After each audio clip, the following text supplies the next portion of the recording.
Look at this graph. It's the fastest repo in GitHub's entire history to hit that milestone.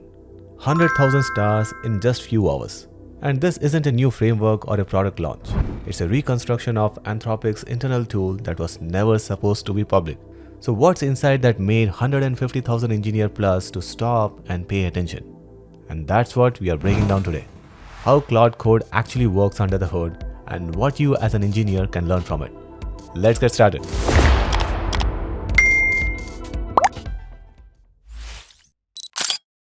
Anthropic accidentally exposed a large chunk of Claude's source code. Not a hack, a deployment mistake.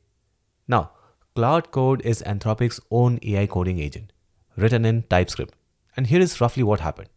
When you deploy a Node.js application, the source TypeScript gets compiled down to JavaScript and bundled. That bundle gets shipped to wherever it runs. In this case, Anthropic was running Claude Codes as a CLI tool that users install on their machines.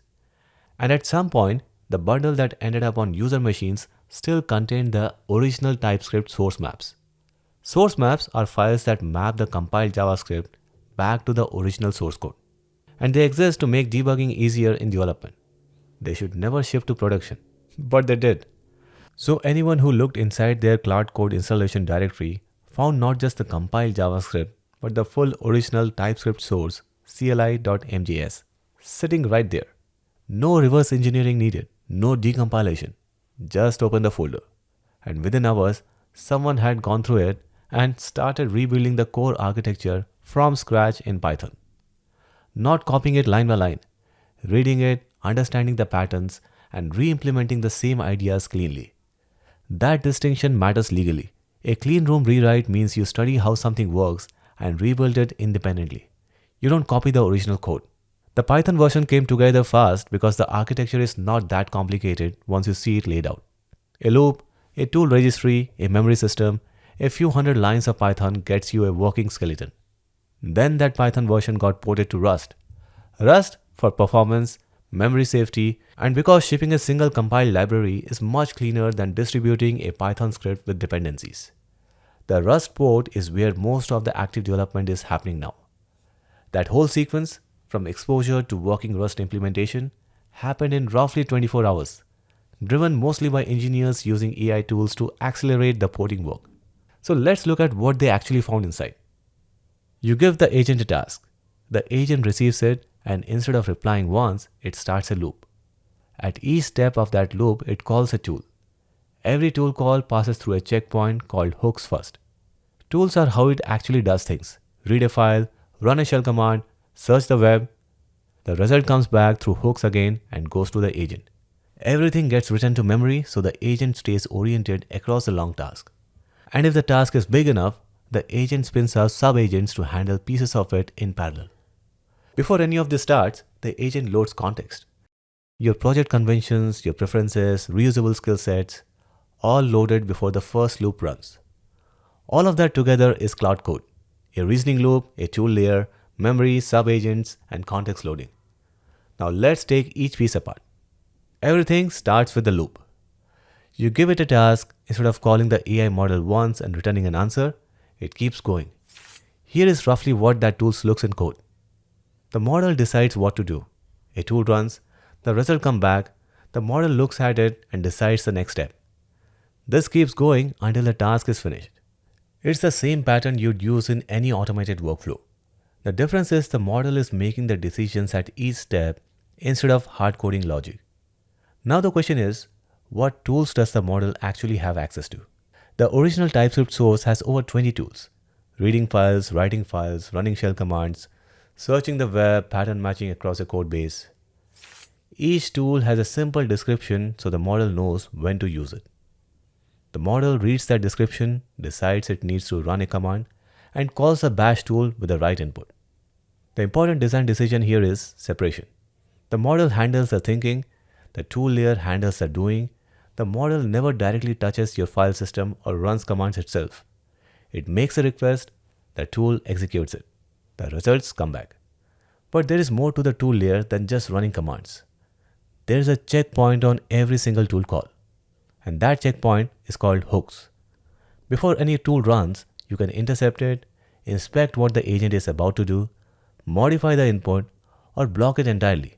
And same thing after the tool runs. You can inspect the result before it goes back to the model. Think of it like a middleware in a web framework. Every request passes through it. And this is how you build safety and observability into an agent. You want to know every tool call that happens. You want to be able to catch a dangerous command before it executes. Hooks are the mechanism for that. Now, once you have tools and hooks, the next challenge is memory, because these tasks can run for a long time. The agent needs to remember what it has done during a session. But conversations get long. The model has a limited memory window. You can't keep adding to it forever. So there is compaction step. When the history gets too long, the system summarizes what's already happened and replaces the full history with that summary. The agent keeps a compressed version and keeps working. It's the same idea as compressing old logs. Simple but essential for any agent working on tasks that span hundreds of steps. And beyond session memory, the agent also loads two things before it even starts. The first is CloudMD. Before the agent starts working on your project, it reads a file called CloudMD from your repo. Think of it as the onboarding doc for the agent. Your project conventions, your preferences, what folders to avoid, how you like tests written. The agent reads that first and uses it throughout the whole session. The second is skills. These are reusable instruction sets for specific tasks. How to do a code review, how to write documentation. Pre-packaged behaviors the agent can pull in when needed. The original TypeScript source has a whole registry of these bundled in. The Rust port reads them from your local CLMD files in your project directory.